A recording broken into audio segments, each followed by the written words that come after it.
How to fix TikTok cannot switch account. If you're having issues switching your TikTok account, let me show you a few solutions that you can try out. The first thing that you can do is try to clear out the app cache and force restart the application. So what you need to do is from your profile section, tap on the three lines on the top right, head over to settings and privacy. From within the settings, scroll down, head over to free up space, and just tap on the clear option that you see on the first option. So just tap on clear.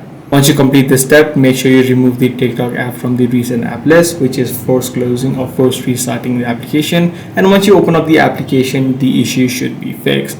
But however, if the issue still persists, the thing that you also need to ensure is that you only have the max limit of 5 accounts. So if you already have added in 5 accounts, and if you're trying to add in the 6th one, this is the exact issue that you're facing. So make sure you log out of one account first of all, and only then you'll be able to add in another account.